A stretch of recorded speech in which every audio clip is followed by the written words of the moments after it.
Hi, and welcome to today's Business Spotlight series. I'm Martin Bailey, and joining us today is Simon Maxwell, owner of Harrison Maxwell Limited. Welcome, Simon, and thank you for taking the time to join me today. How are you? Hi, Martin. Thanks for having me. I'm great. You're more than welcome. You're more than welcome. It looks like rather nice and bright where you are today. Obviously, you've got the better half of the weather. Yeah, so far so good, but not much light in my cabin. It's good enough. We can still see you. That's the main thing. That's the main thing. So look, let start us off. Why don't you tell me a bit about who you are and what you do? So in another life, I worked in for a ski company, as you can see. And then I worked for two travel companies, one large, one medium to small size, both inbound travel, both focusing on the Americans and Canadians traveling into the UK and Europe.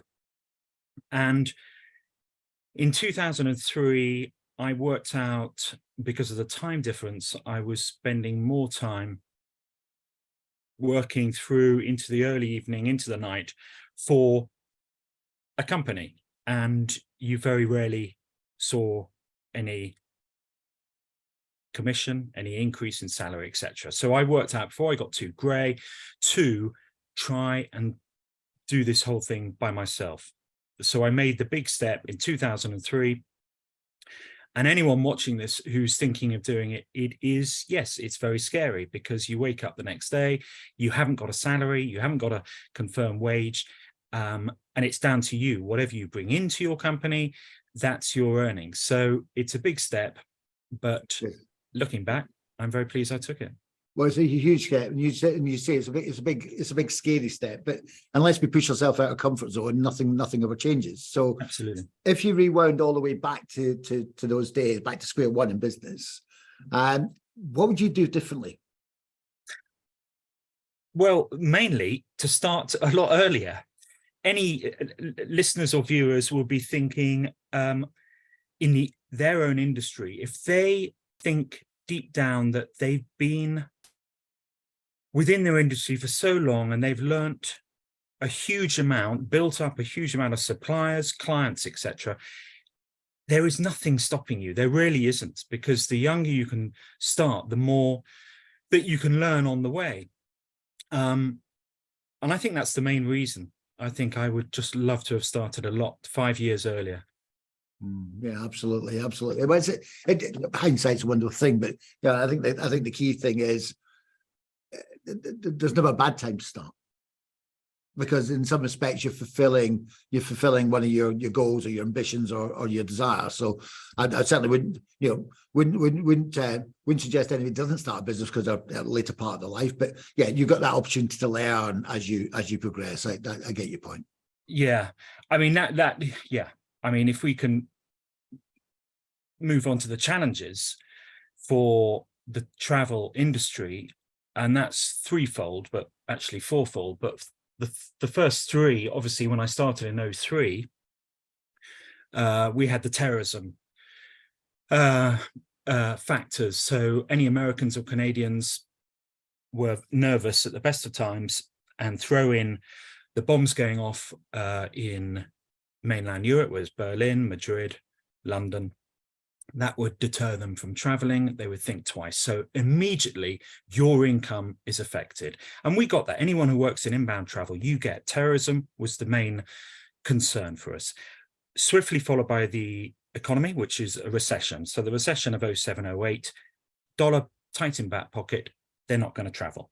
And we get that as well. So you recognize that you aren't going to be able to pay yourself 3, 4, 5 months.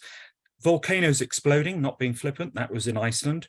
Obviously, that affects all the air traffic coming in. And then that brings us right up to date with a pandemic. And clearly, again, you rely on your clients being able to travel the full 3,000 miles into the UK and Europe. And for 2 years, that affected you. And again, all of us in the inbound travel industry, we understood that was going to affect our business.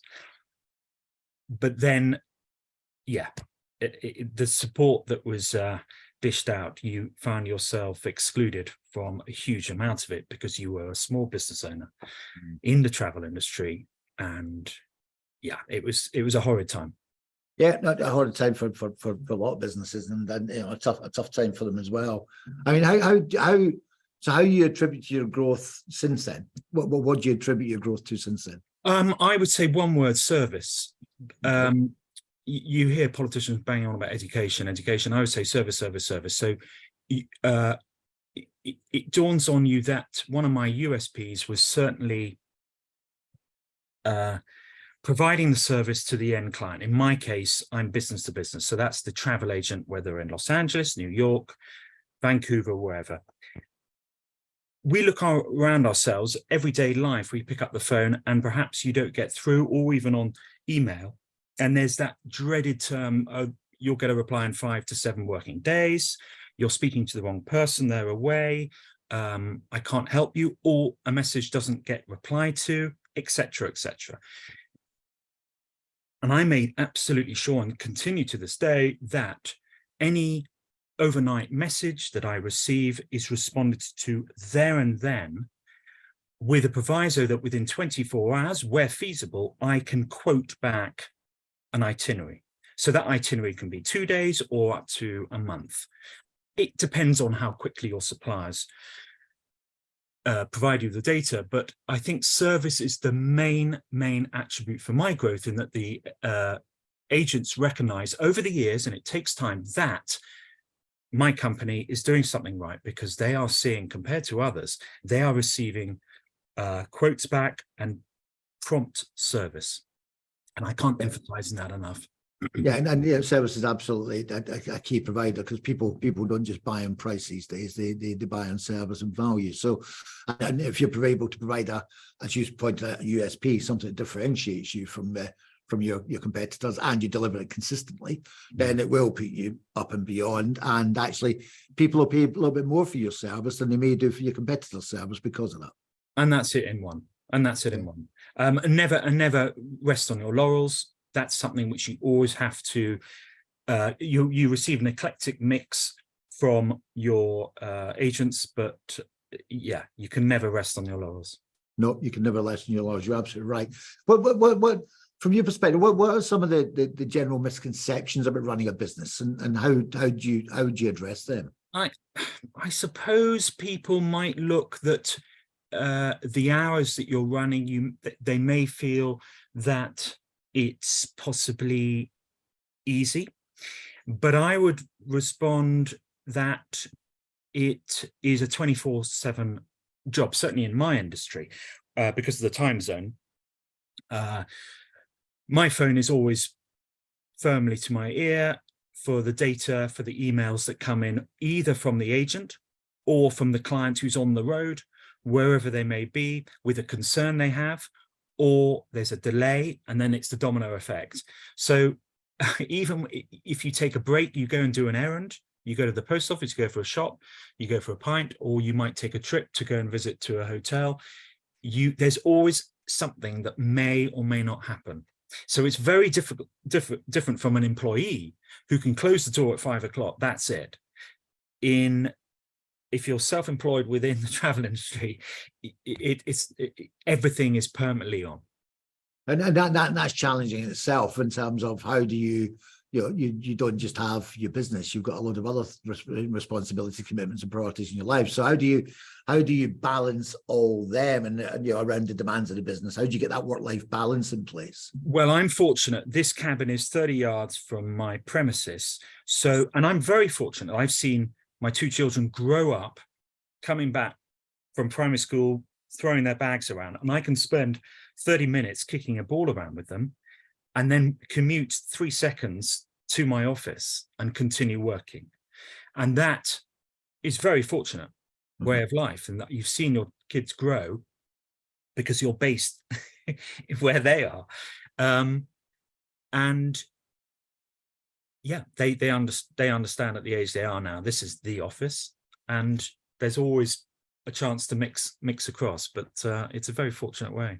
I mean, did you plan in at that time, or was it just as and when you could? I mean, did you actually dedicate time and manage your priorities to enable that time to happen? Yeah. I think with the time zone for my clients, from 5 p.m. onwards, it's all heads down.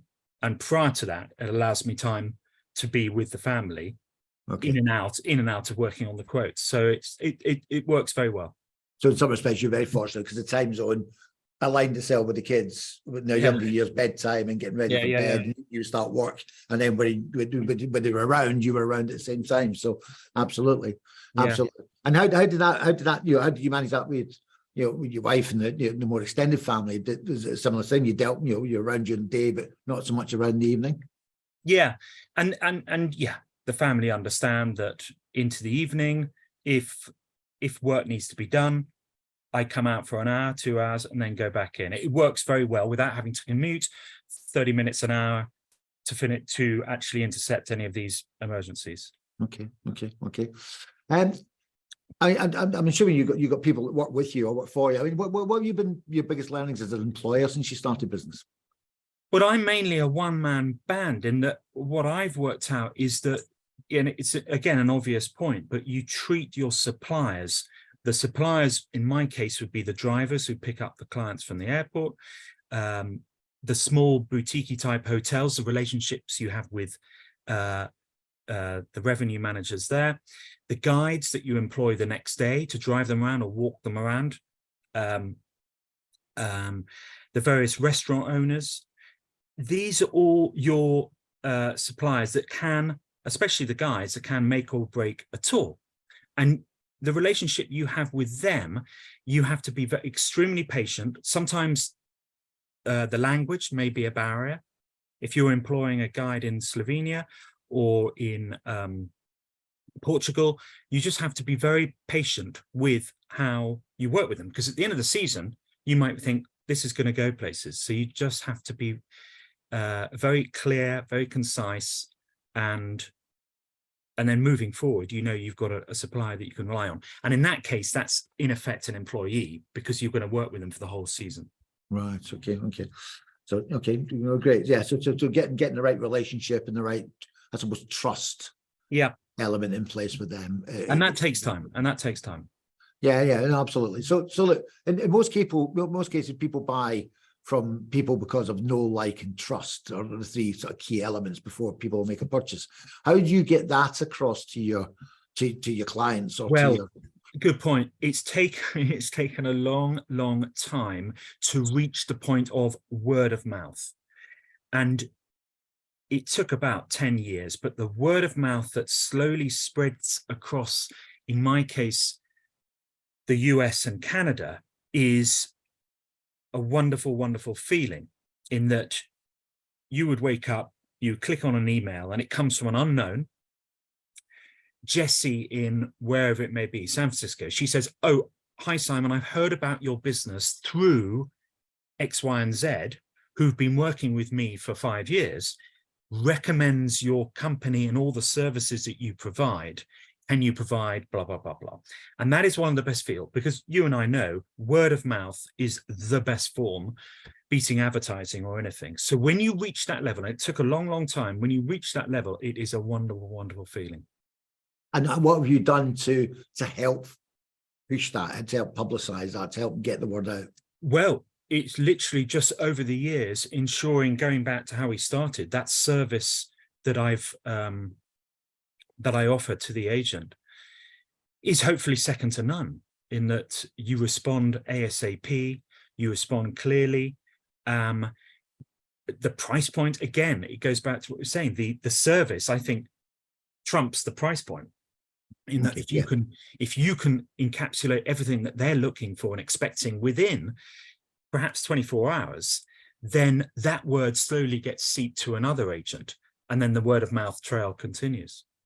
Yeah, and that the recommendation, the referral marketing, so to speak, is the cheapest form of marketing, because it costs you absolutely nothing apart from consistently delivering a great service and a great product. Yeah.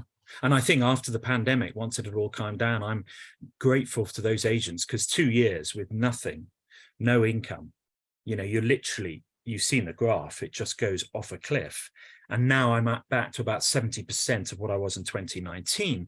But to have the same agents coming back to me, the exact same agents, is a great, I'm so grateful. Man, yeah, absolutely, and it's a big huge testament to you and your service that these people are returning. It kind of underpins what you've been saying about your USP and that consistency, doesn't it? Yeah, Yeah. absolutely. From your perspective, what would you say your biggest learning been since you started your business? What would you, if you're sharing it with your other business, or what would you say your biggest learning's been? It's I think each and every day is different when you're self-employed, but it's the magnitude of the different sections. So if you're an employee listening to this, you might be in the marketing department, you might be in the computer or the website department, or you might be in the sales department. When you're self-employed, you are doing everything. So you've got your hand on virtually everything that's involved. The accounts and bookkeeping, I employ someone for that.